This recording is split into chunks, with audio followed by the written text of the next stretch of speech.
नमस्कार, मैं वीरेंद्र रंजन हजारीबाग चौपारण से।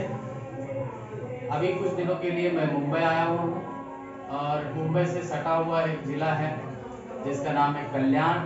कल्याण के टिटवाला एक जगह है जहाँ हम अपने दोस्तों के साथ बैठे हुए हैं। ये सभी झारखंड बिहार से आए हुए लोग हैं। एक छोटा सा इंटरव्यू करने का आज एक मन हुआ है। आप में बहुत कहिए कि शुद्ध है, बहुत ही कहिए उन्नत है, लेकिन एक बुरी बात यह है कि कोई भी एक भाषा संस्कृति दूसरी भाषा संस्कृति को दबाने का प्रयास करती है। ये अमानवीय व्यवहार है और इसको अनैतिक कहना भी जो है वो ठीक होगा।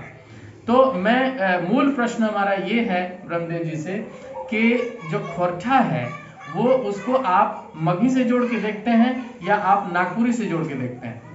देखिए, अभी आपने जिस हिसाब से बताया कि हमारा भाषा खोरठा जो है मगही से मिलता जुलता है, ना कि नागपुरी से। तो अगर झारखंड में हम हैं, झारखंड में 8 जिला मगही समाज से है, तो जहाँ तक मेरे हिसाब से कि अगर हम झारखंड में 8 जिला मगही से है और बाकी जिले जो है सो खोरठा भाषा पे आश्रित है और हम लोग खोरठा ही बोलते हैं, तो जहाँ तक सारे लोग खोरठा से खोरठा भाषा ज़्यादातर पसंद करते हैं और खोरठा ही चल रहा है झारखंड में।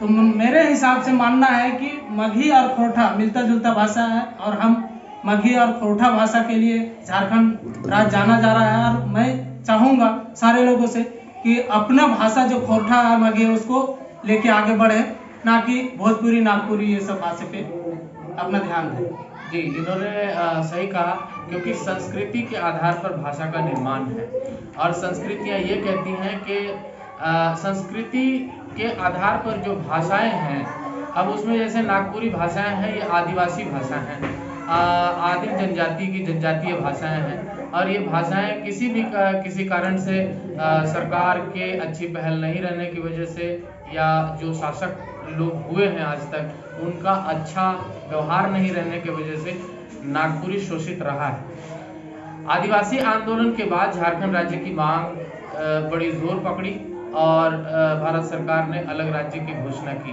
तो ये जो आदिवासी आंदोलन था, ये दक्षिणी छोटा नागपुर के 8 जिले जो मुंडा भाषा, मुंडारी भाषा बोलते हैं, उरांव की भाषा है, हो है, या उस तरह के जो जनजातीय भाषाएं हैं, उस क्षेत्र में खूब आर्थिक शोषण होता रहा है, क्योंकि वहाँ के लोग पढ़े लिखे नहीं थे, समाज की मुख्य धारा में नहीं थे, जिसके वजह से वहाँ पे शोषण का खूब खेल हुआ है और ये आंदोलन जायज था। लेकिन जब झारखंड को राज्य का दर्जा मिला तो वहाँ भी एक षड्यंत्र हुआ।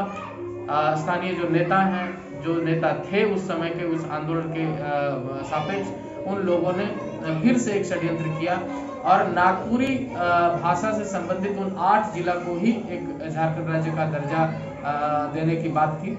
लेकिन झारखंड राज्य को बनाने के दौरान मगही के 8 जिला को इसमें शामिल कर दिया गया, अंगिका के कुछ जिला को शामिल कर दिया गया और इसी वजह से आज जो है ये भाषा का विवाद चल रहा है, जो कहीं से भी ठीक नहीं है। जिस तरह झारखंड सरकार नागपुरी भाषा को एक नंबर पर रखा है, वहाँ के सरहुल, वहाँ के सरना या वहाँ के जो भी धर्मेश को मानने वाले लोग हैं, उसको उन्होंने संस्कृति के साथ रखा है। मेरा कहना ये है कि मगध की संस्कृति से जो हमारे 8 जिला खोरठा बोलते हैं, इनकी अलग संस्कृति है।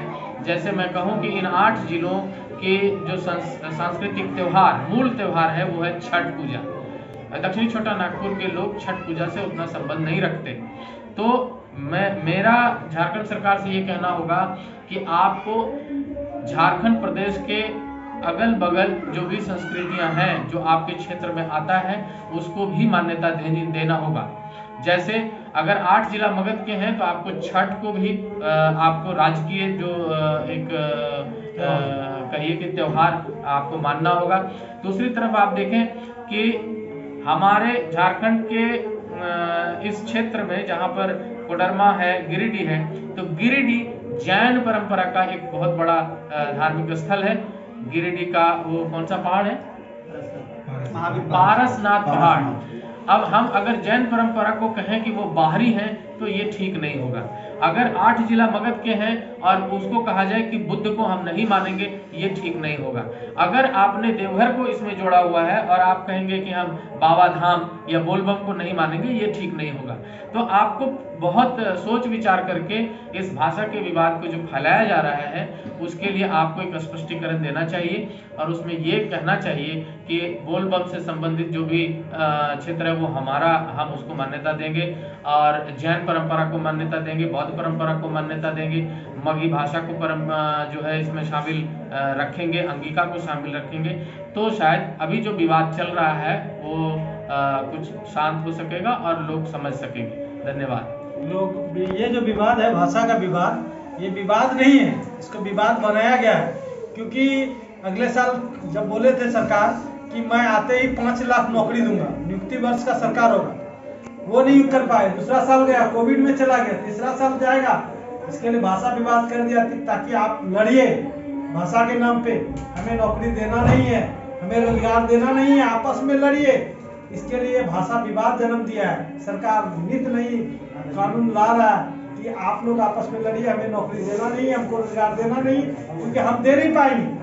हमें लूटने से छुट्टी नहीं है।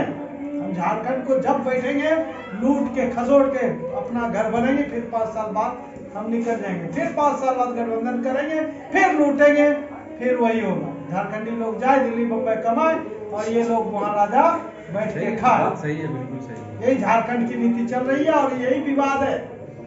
आज वर्षों से यही विवाद नहीं था, आज हेमंत सरकार आए और ये विवाद लाए, यहाँ से ये सब भाषा हटाओ, वहाँ से वो भाषा हटाओ और काम कुछ करना नहीं, खाली भाषा विवाद करो, एरिया का विवाद करो।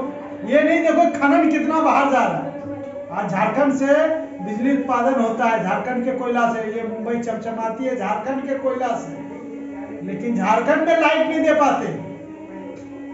झारखंड में लोड शेडिंग होता है, क्यों होता है? मुंबई जगमग करती, कलकत्ता जगमग करती है हमारे कोयला से, लेकिन झारखंड के लोग 4 घंटा बिजली के लिए तरसते हैं और बोलते हैं हम सरकार अच्छा चलाएंगे। क्या आप सरकार चला रहे हैं? जी धन्यवाद। आज इतना ही। अगले वीडियो में फिर हम कुछ नया लेकर आएंगे। सबको नमस्कार, धन्यवाद। इस वीडियो को खूब लाइक करिए, शेयर करिए और खूब प्यार दीजिए। नमस्कार।